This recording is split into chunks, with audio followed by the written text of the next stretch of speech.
You're listening to Colorado Edition from KUNC. I'm Jocelyn Mesa Miranda. Thanks for joining us. Today's episode is focused on water.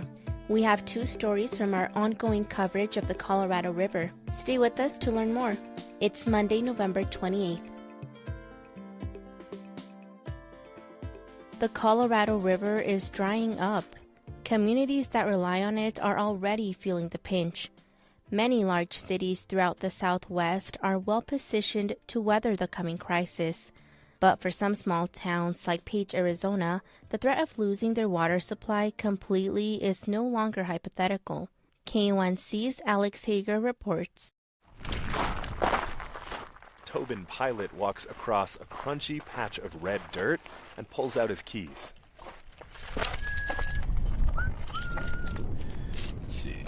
Come in here too often. I was just guessing which key it is. Hey, first try. Pilot is with the City of Page's water department, and he's opening the door to a tiny wood-paneled shed. We're on the edge of a cliff, standing on dusty desert rock that towers above the Colorado River. This is the town's water comes right through this shack. Crazy to think. This shed is tiny but important.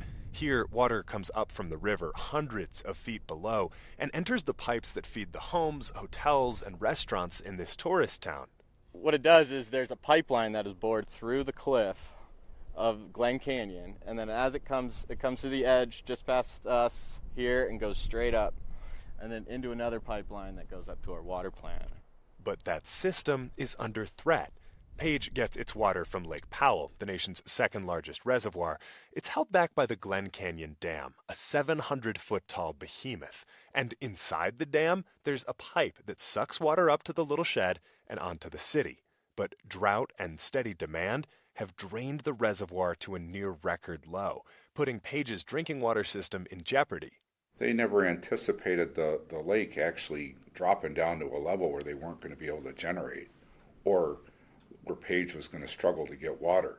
Brian Hill is the city's utility manager.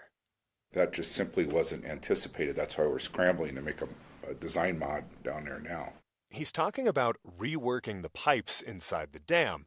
If the river drops below the current intake, it would flow through a backup, even lower down. In the dam, a team of welders is working on new pipes to link that backup to Page.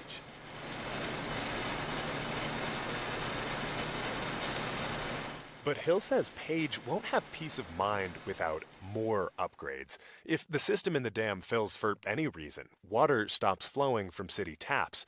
What they need, he says, is a second straw, a little further upstream, that would provide redundancy. But that won't come cheap. It's roughly a $46 million project, and as you can imagine, you're not going to get that kind of money out of 3,500 water customers. That's just not going to happen. Hill gets that cost estimate from a 2004 study from the Bureau of Reclamation, the federal agency that manages the dam. It's so expensive to do it because of where we live. A town our size couldn't do it on our own. We would have to have help. And so we're seeking that help, but that hasn't come yet. Hill says the federal government should be on the hook for that help. The city of Page only exists because of the dam. It was set up in the late 50s as a place to house the workers that Reclamation hired to build it. Hill says that history means federal officials should bear some responsibility for making sure the city has adequate water supply. For its part, Reclamation says it's committed to working with the city of Page and offering assistance, but hasn't yet drawn up plans to distribute the $4 billion it received from the Inflation Reduction Act, which became law this summer. But the region's water supply problems don't stop at Page. Climate change means that the flows of the Colorado River will continue to diminish. Catherine Sorensen is the former director of the Phoenix Water Department. Now she researches water policy at Arizona State University. And so for those communities that are dependent on Colorado River, they need to be looking around at their infrastructure, their alternative supplies, and developing means to be able to continue safe, reliable deliveries at the tap. And around the region, it's not just climate change putting city water supplies at risk. Sorensen says infrastructure around the Southwest is getting old. So I think you're going to see pressures from both sides. And I think that that might be really humbling for some of our communities. And whether the money comes from federal coffers or increased water rates, Sorensen says small towns and big cities alike will need to react quickly to steel their systems against climate change. In Page, Arizona, I'm Alex Hager. This story is part of ongoing coverage of the water in the West, produced by KUNC and supported by the Walton Family Foundation.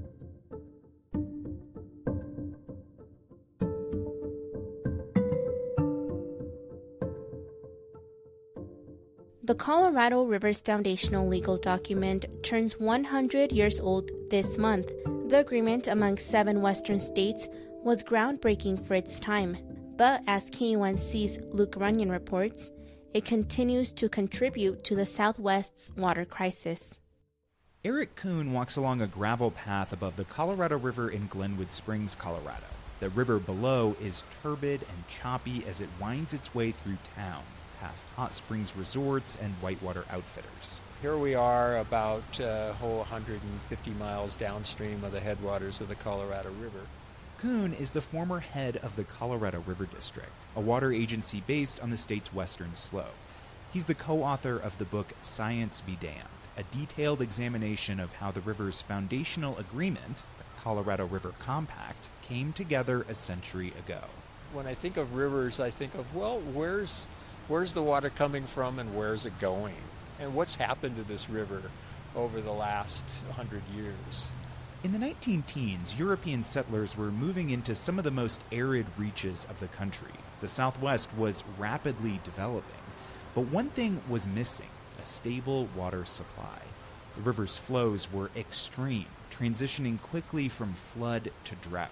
Kuhn says fledgling western states saw the river as a problem to solve. We needed to control nature. We needed to figure out a way to make this river from a menace to a natural resource. That mentality is what brought leaders from those states and the federal government to Santa Fe in 1922 to hammer out the agreement.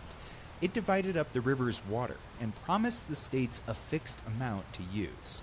Kuhn says the negotiators chose political expediency over science. If everyone agrees that there's enough water to meet all our needs, dividing it up is going to be very easy.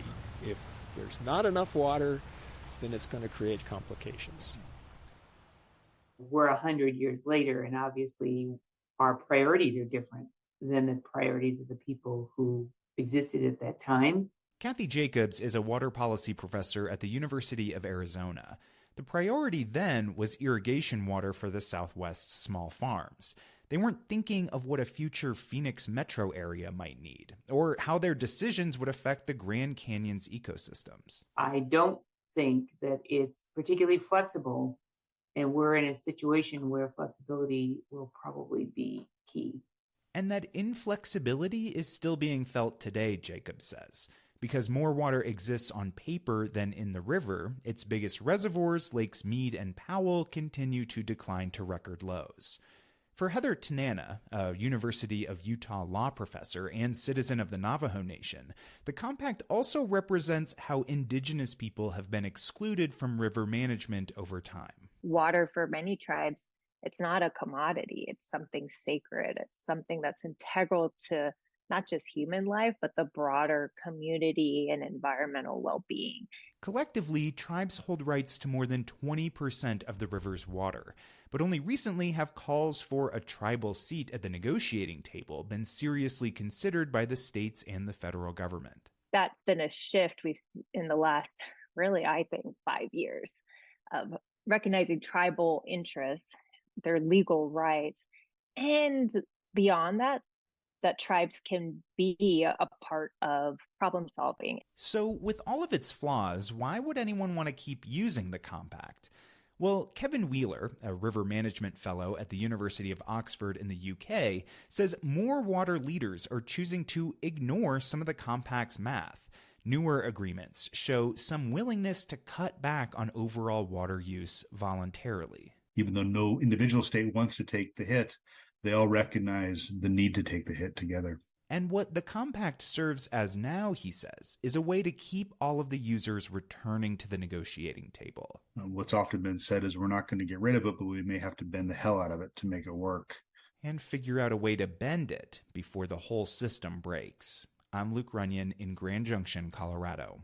This story is part of ongoing coverage of the Colorado River, produced by KUNC and supported by the Walton Family Foundation.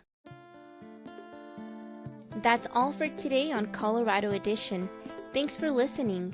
The Colorado Edition podcast is posted every Friday. Just hit subscribe on your favorite podcast app. If there's a story you'd like to hear, send us an email at coloradoedition@kunc.org. Our theme music is composed by Colorado musicians Brianna Harris and Johnny Burrows. Other music in the show by Blue Dot Sessions. I'm Jocelyn Mesa Miranda.